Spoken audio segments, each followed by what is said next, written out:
Berkah dalam. Hari ini hari Kamis tanggal 27 April 2023. Sebelumnya marilah kita mendengarkan sabda Tuhan. Tuhan beserta kita sekarang dan selama-lamanya. Inilah Injil Yesus Kristus menurut Santo Yohanes. Tidak ada seorang pun yang dapat datang kepadaku jikalau ia tidak ditarik oleh Bapa yang mengutus aku, dan ia akan kubangkitkan pada akhir zaman. Ada tertulis dalam kitab nabi-nabi dan mereka semua akan diajar oleh Allah. Dan setiap orang yang telah mendengar dan menerima pengajaran dari Bapa datang kepadaku. Hal itu tidak berarti bahwa ada orang yang telah melihat Bapa. Hanya Dia yang datang dari Allah, Dialah yang telah melihat Bapa. Aku berkata kepadamu, sesungguhnya barang siapa percaya, ia mempunyai hidup yang kekal. Akulah roti hidup. Nenek moyangmu telah makan mana di padang gurun dan mereka telah mati.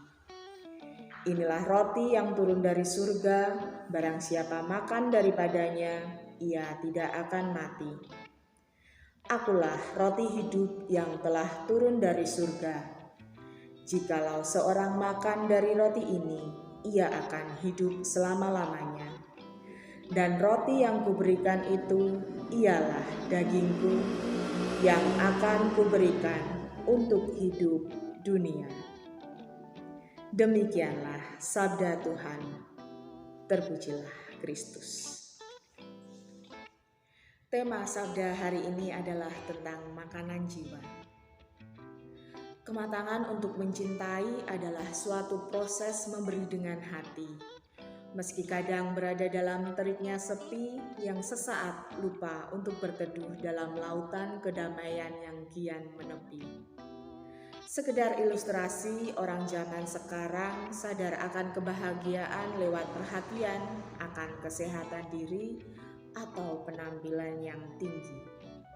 Hingga mulai rajin mengikuti program diet, olahraga rutin, program perawatan wajah, spa, yoga, dan lain sebagainya. Semua dilakukan agar tetap terjaga kesehatan jiwa, raga, dan penampilannya sampai akhir masa senja nanti agar tetap sehat dan bahagia. Namun, apakah semangat dan anggaran yang sama juga diupayakan seserius program perawatan untuk jiwanya? Hanya kita masing-masing yang bisa menjawabnya. Maka dalam sabda hari ini, nampaknya Yesus sangat tahu kebutuhan apa yang paling mendesak dan utama untuk manusia zaman sekarang ini. Makin jelaslah yang paling dibutuhkan adalah makanan dan gizi untuk rohani atau jiwa kita. Ternyata justru saat masih hidup di dunia. Dan Yesus sangat intens menyebut berkali-kali tentang tubuhnya yang hendaknya menjadi makanan. Hal ini merupakan ajakan agar kita menyatukan tubuhnya dalam hidup kita. Manunggaling kawula lan Gusti. Hanya dengan simbol roti satu-satunya yang bisa dimengerti saat itu karena menjadi makanan utama bagi masyarakat Yahudi kala itu. Yang mungkin bagi kita sekarang ini adalah nasi. Semoga sabda ini menginspirasi kita untuk dengan gigih mau mengupayakan keseimbangan hidup dengan memberi waktu dan hati untuk kesehatan rohani kita dengan menyambut tubuh Tuhan dalam Ekaristi dan doa-doa kita. Mengapa di saat pandemi lalu gereja di seluruh dunia tetap hadir melayani perayaan Ekaristi sebagai pusat hidup iman meski lewat live streaming bagi umat setiap hari.